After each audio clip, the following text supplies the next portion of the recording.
hi. This is Talk Back. I'm Sheila, and today I have the great pleasure of having some wonderful people with me. We have people from the Jewish Federation of Eastern Connecticut Young Emissaries program. You're asking, what is that? Well, we're going to tell you. We've got two wonderful people who are our emissaries and the leader of them who organizes them for the Federation. So let me introduce them in a row, and then we'll get more information. We have Roi Raphaeli. Hi, Roi. Hi. And you're from Israel, and you're a young emissary, I am, right? yeah.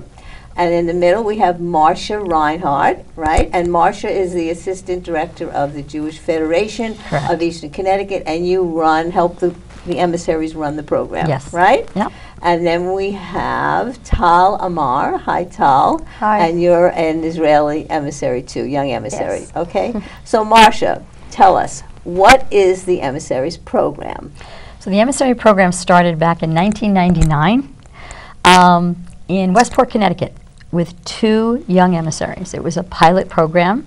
It took off. It was great, very well received. The following year, more communities came on board, and by 2001, the Jewish Federation of Eastern Connecticut came on along with other federations, and ultimately we ended up with 16 emissaries in the region, which is southern New England, so it goes as far south as Greenwich and as far north as Worcester and Springfield, Massachusetts. So your region includes Connecticut and Massachusetts. Lower end of And Massachusetts, there's right. 16, you said? Now there are 12. 12. At one point, for a few years, we had 16. And Eastern Connecticut is a region.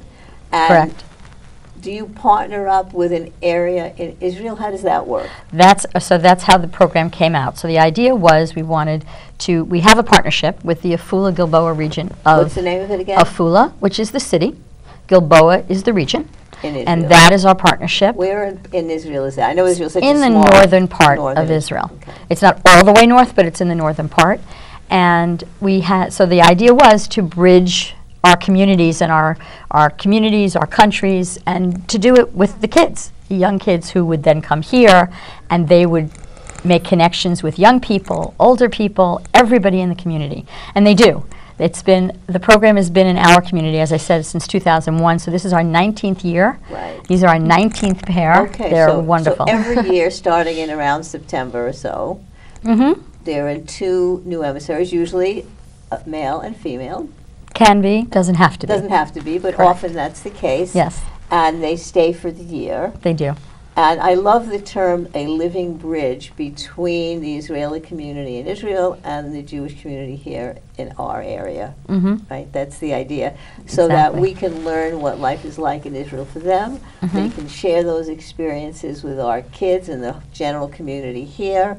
Right? Yep. And they can learn. It's a sharing and a symbiotic learning for everybody. So they end up teaching us about things in Israel, and when they go home, they become emissaries for us, and they talk and teach about our country and our community over there. Right. So now let's talk about each of them. Let's start with you, Roy. Sure. Where are you from? You're from that region, right? Because you're Not this year. Actually, this year, both of us are not from the Afula Gilboa region. Okay. I'm coming from Kfar Saba. From where? Kfar Saba.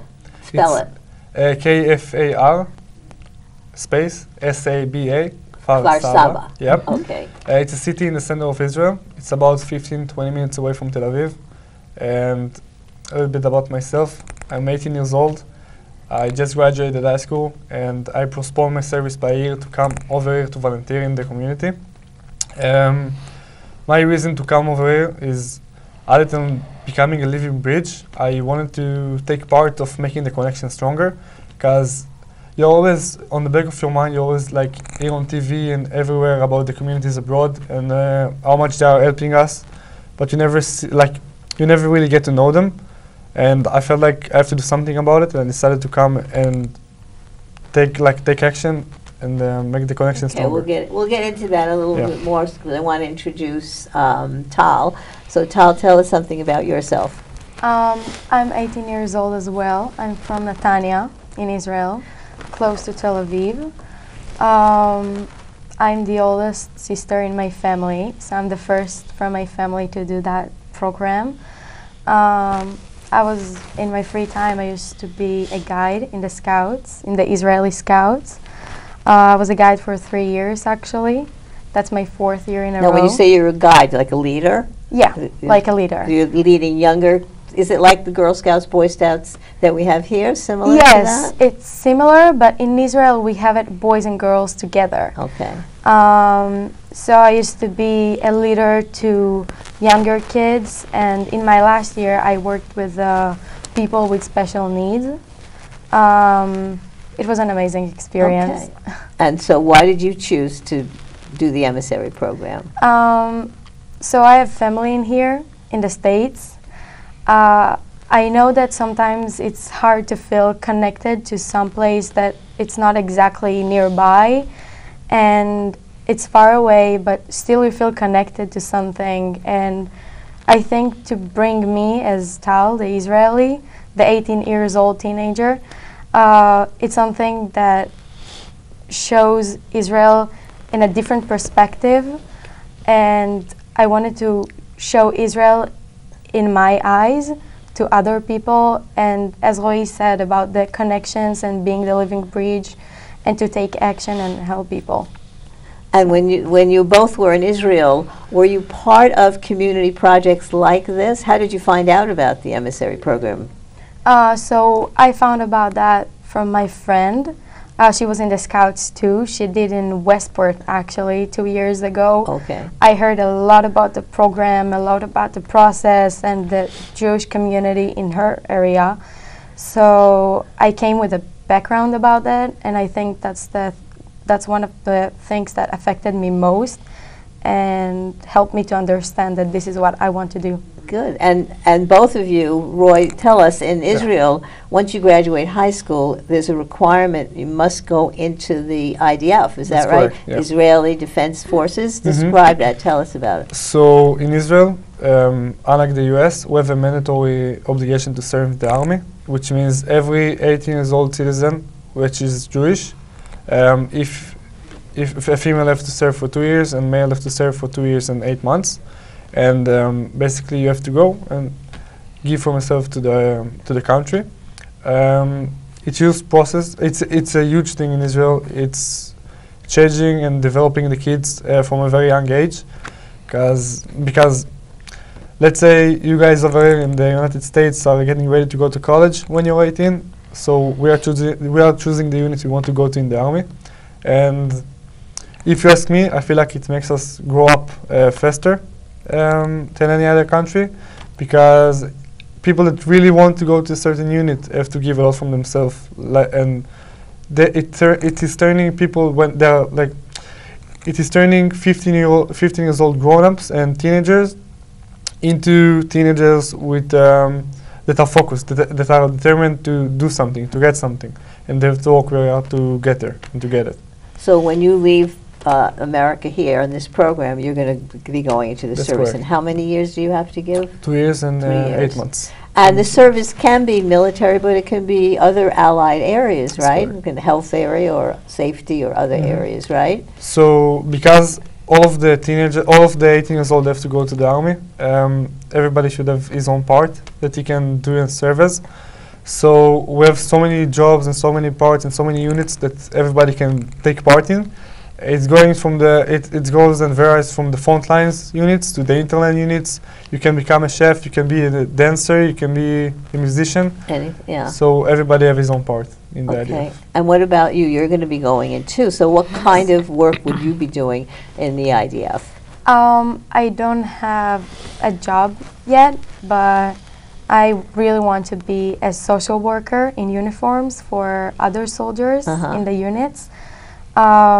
Yeah, so I don't know yet, but I hope to get that. Well, you know, in the United States, we don't have required service. We don't have a draft anymore like we used to.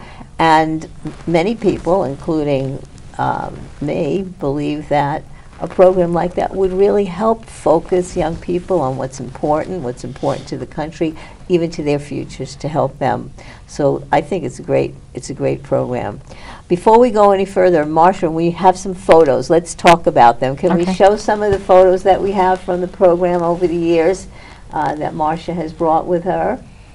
Okay, Marcia, you describe. So this is when I was in Israel. I go in the summer for many purposes. One of the main reasons is to meet the new emissaries and meet their families and help the parents relax a little. They're So sending that's the first time you met they're Roi. sending their children very far away for a long time. So yes, Okay. that was the first time I met Oh, Roi. so that was in Israel. Okay, next. And that was Uh-huh. meeting Tal Did you meet for them the the same first time. trip? Same trip, but not at the same time. Okay. So now, did Tal and Roi know each other at all? The two of you. They met in the program, Okay. but they did not know each other beforehand. Okay. Let's see. This is when we were doing a youth group event. Okay. And their role, remember I said, is to be a living bridge. So they're with us for everything. And they were with the junior youth group on the Mystic Pearl. Oh, that's in Mystic. Yep. Okay. In October, we took a trip. And All there's right. Roi raising the sails. Okay. He did a great job. Did you learn sailing in Israel? No. Not really? That was Not great. really. Okay. What's Tal's in the one? back. There's Roi next to me. That was our group picture. That's from the same project. This is all this. Yeah. Yeah. Still struggling. Okay. And This what's- was a senior citizen lunch. We have a kosher hot lunch that the Jewish Federation puts on for everyone in the community. You do not have to be Jewish to go to this lunch. And there are many people, as you can see there, and Roi and Tal introduced themselves that day and talked about, a little bit about what they've talked about here. And they will go back numerous times and meet with them and tell them different aspects of Israel. It's a great thing when they get with Yeah. the seniors. This is when we do presentations at public schools.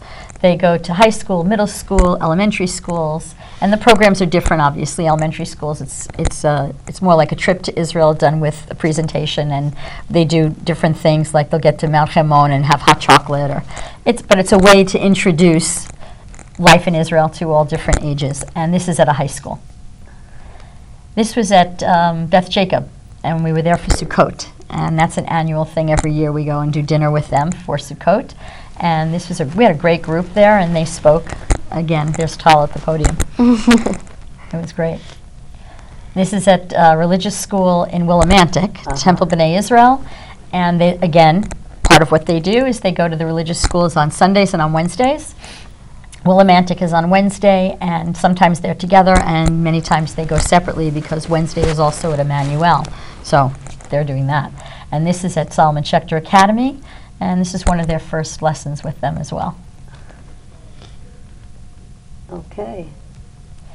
This is with the high school kids. So we have a youth movement with the high school kids, and this was a trip to Scots in East Lyme, Oh, okay. and it was wonderful. And this is again in Willimantic. Tal was doing a warm-up exercise, and then this is their first bulletin board, which shows different parts of Israel. Love the shalom at the top. And they just did a beautiful job on that. Shalom in the Hebrew letters, yeah. Yep, Oh, shalom means and- peace and Sure. hello and goodbye. This is Halloween. They have to get a taste of America. That's part of the whole thing. It's Right, part of the there's no partnership. Halloween in Israel. No. So was that your first time knowing about Halloween, learning about it? Second time. What did you for think? me. Did you wear a costume? Yes. I think What I did sent you that wear? costume. So I don't think yeah, we we have had the a picture. group meeting that time, Uh-huh. and we had a costume contest. We won. Oh, you did win. We did, yeah, we I'm won. not surprised. Okay. Oh, and that's the classroom scene again. Yeah. Okay, great. Well, thank you for those bringing the photos, giving us an idea of what you guys do there. So tell us some more about the activities. Give us an idea of your week. First of all, you have host homes, right? That's right. You don't have to disclose the names, but tell us a little bit about what it's like living in an American home as your host families. So, something very special. First of all, because we are starting with people that you don't know at all, that are just taking you into their homes, and suddenly you're eating dinner with them, doing all the activities with them, and just like they're your family now, and you don't Right. know them. So in the beginning, it can be a little bit rough on the edges, but after you get to know them, it's an amazing thing. It's an amazing connection. You actually have two families, because you have one in Israel, one that sent you over here, and you have one over here that's going to send you back in Israel. Very Now, soon. are your families at home keeping track of what you're doing? Do they know about the family that you're living with? What kind of connections are there with that? So in Israel, before I came to the family, we did like FaceTime. I was with my Okay. family, and they got to meet my host family, and they're trying to get the connection as strong as possible. we are talking. So my family in Israel are trying to stay as connected to me as possible. It's sometimes it can be a little bit of like tough to do that because we have a lot of stuff to do, and it can just like slip within me, and I wouldn't call my family. My family wouldn't like to call me, so that they won't bother me.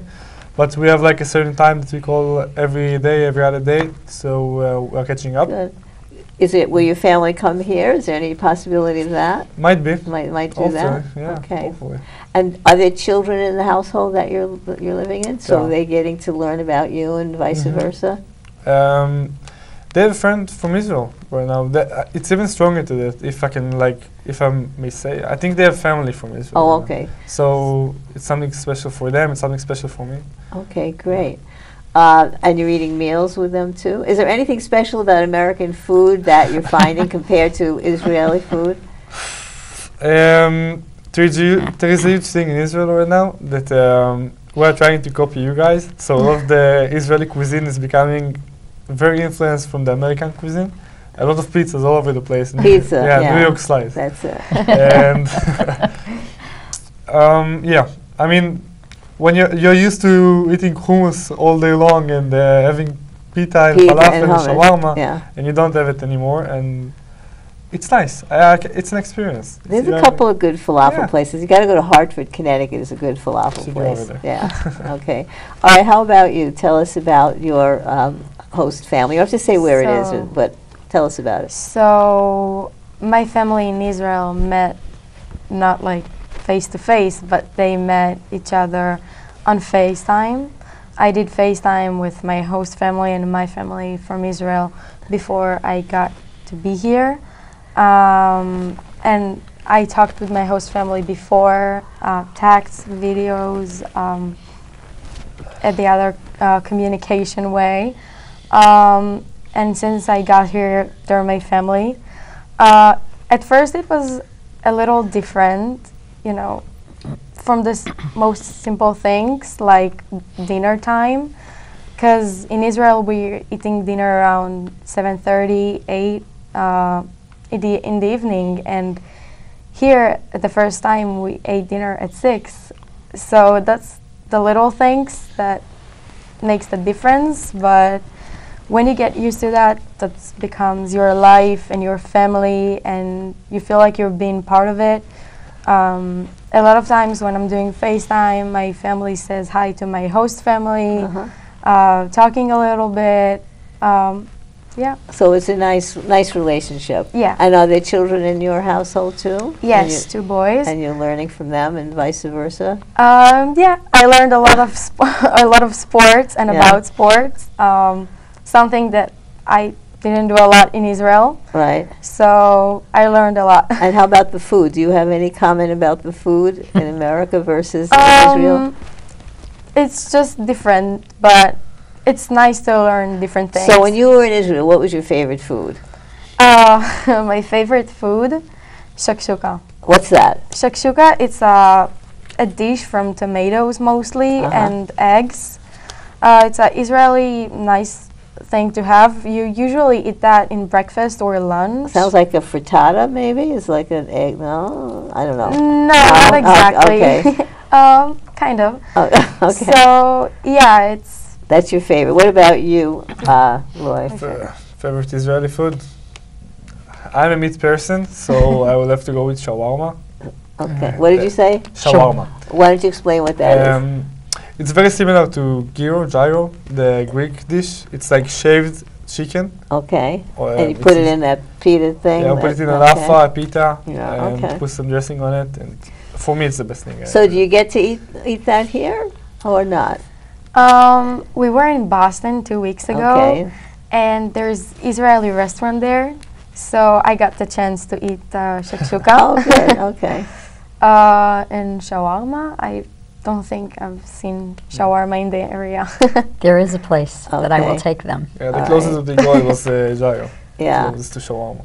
Okay. Well, sometimes the Federation has a program, and they bring together falafel and mishwam and that Yeah. stuff. And so there's a that's wonderful good. place in Mystic. I'll All right, so take you. tell us, Roy, what are the activities that you enjoy doing the most in your emissary work? Because I know you've shown photos with various youth groups, the schools, high schools and so forth? What do you like to do?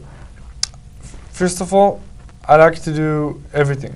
Because we get to meet the kids, and you get to you are making so many connections with so many people and so many children, that from every place you're going to, you're going out with a feeling of like, I feel I did something meaningful.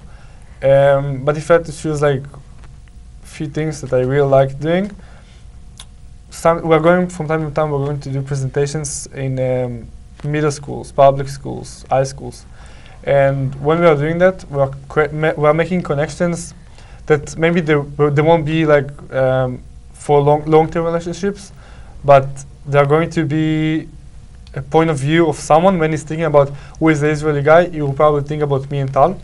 And we're doing it with the people from the public schools. So it's important for us to know that you're not just communicating with the Jewish community in Eastern Connecticut. Right. You're going into the public schools and you're meeting the general community and giving them an idea. Correct. And you're right, the two of you are a great emblem, symbol of Israel, because we're setting aside, as we said, all the politics, all the stuff, all the feelings back and forth that we might talk about, but you represent the culture, the spirit, the life of what really goes on, right? So that's what, like, when I'm going to public schools doing a presentation, some people are coming after the presentation, ask me questions about it or something, about Israel.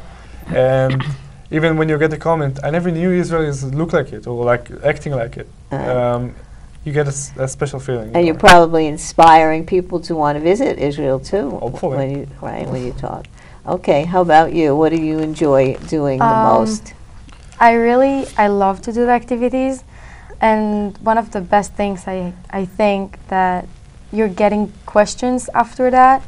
People would come and ask you about your life, about what you're doing, and not just Israel. Just they ask about you as Israeli and you about like as Tal. So this is the connections we're talking about. After that people come and ask questions, or people texting you that they want to meet you. The lunch we're going sometimes. We're sometimes going to lunch with people. I think that's the best thing to have. And you both have Facebook pages. Yes. So when you go on these various encounters at schools and other groups in the community, people can contact you, can keep in touch with you, photos and things. Yes. All right. That's They actually very good. have a joint Facebook page Oh, while they they're do? here. Okay. Mhm. So And that goes even when they go do you home. want to tell everybody what that is? What is your? I'll let you guys Sure. do that. Just look. Just go and see the names, Roi and It's Tal and Roi. Yeah. Tal and Roi, and how did you write it? I think Shinshinim, Yes. which Tal is and the Roi Hebrew for young Shinshinim. emissary. All right. What did you say that word was? Shinshinim. Shinshinim. Yes. So in Emissary. Facebook it's Tal and Roi Shinshinim, and on Instagram it's Roi and _ Tal _ Shinshinim again. Okay, so you enjoy hearing from people. Yes. And you welcome them looking at your pages and Yes. and communicating with you. Okay, that's great. That's great. So let me ask you, in connecting with the American kids of your age, or a little younger, or a little older, what has been the most the surprising or the knowledge, something you didn't expect? Is there anything that you feel like, wow, that's interesting, I didn't know that? The most surprising thing I got to do, I used to go, before Sukkot, I visited my friend in New Haven, and in downtown New Haven we saw Hasidics. Hasidim, And they didn't know that I'm Jewish, and they asked me if I want to shake lulav and etrog, and I said yes, of course. And me and my friend did it, and we talked in Hebrew for a second, and they recognized it, and they were so surprised and asked us about the program and why we're here, and we talked about that a little bit. So that was surprising for me to see Hasidics in the streets asking for people to shake. As Marcia lulav and will tell etrog. you, in most American cities there is a strong Chabad or a Hasidic community. they're there. They're Yes. in the New London area, right? Yeah, and So- but still to see that yeah, and to uh-huh. experience that and not just talk about that, I think that was the most surprising Uh-huh. thing, and I loved it. It was a great opportunity for me. okay, was a great experience. How about you, Roy? What do you? So something that was very different and special for me to see when I got over here is we're kind of living in a bubble in Israel. Everywhere, all around us, we have the Judaism, and we always feel connected to the religion, just because we are living in Israel. And suddenly, when we got over here, when we landed, we saw that everybody have to pay tuition to the synagogues. Everybody have to do so much stuff just to prove and to feel connected to the religion, and that's a huge difference. So such an interesting point. So Yeah. you're saying when you're in Israel, you feel you're Jewish just because of the environment that you're That's in, correct. and you don't have to do as much work Mhm. to show your belonging because you're already there. Yeah. You belong. That's very interesting, and you kind of noticed that. I did. It was very special for me to see it. Yeah, that's very interesting. A good observation. And now we wanted you to tell us something special about Israel, because I think so many people watching this or even talking to you, think about the turmoil and the tough stuff that goes on in Israel and the difficulty of life there. What makes Israel so special, though, as a country? I have so many things that I can say that I feel that are special about Israel. But if I have to say one thing, is that no matter how the people are acting in a day-to-day life, let's say you can see people are driving like crazy or something. Everybody is trying to go his own way. Whenever there is a crisis in Israel, whenever there is a situation when someone needs help, they're like one family. Everybody is like becoming one group, and they are uniting all of Israel together just to help one another. And that's something that in Israel I found very, very special. And Well, we says a lot. know that when there's a disaster in the world, Israel is like practically the first country to come and help, right?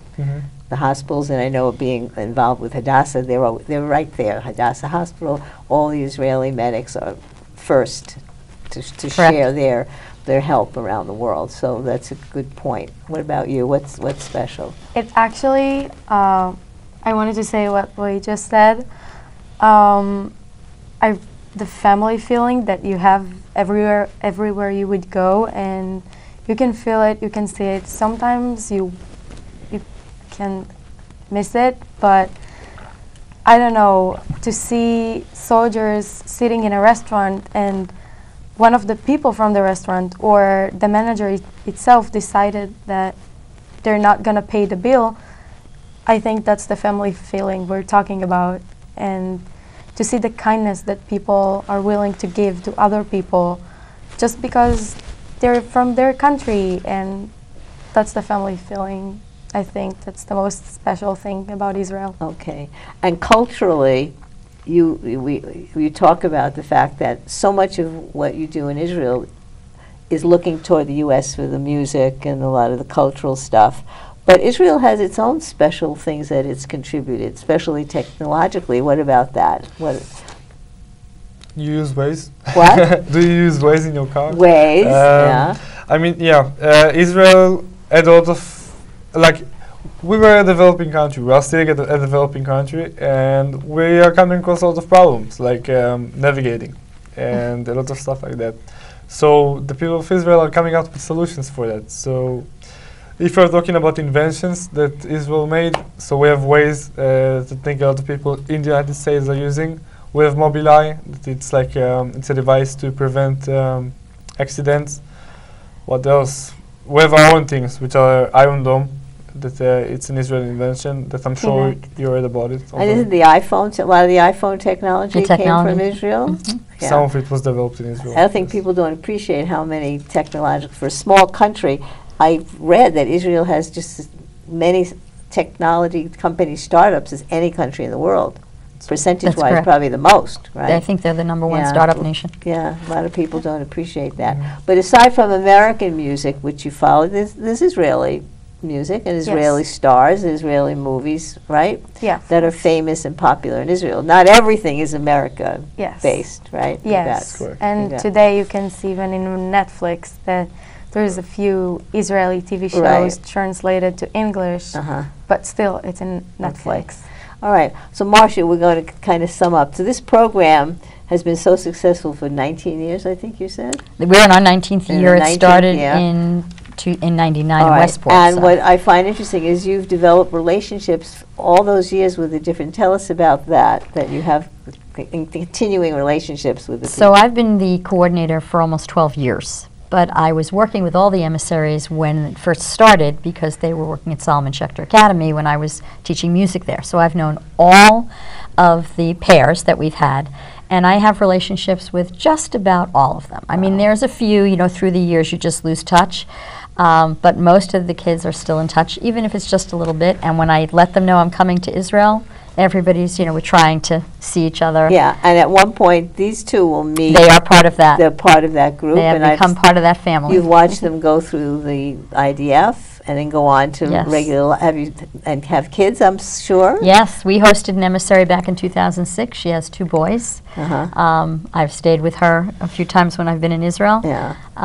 A lot of the emissaries are now married with children. Right. So we have a whole new And- generation coming up. And I'm sure you comment on the number of kids, people in our community who've gone to Israel because of the emissary program, the Yes. influence it had on them. There's a number of kids who've done birthright and a number of families who just go.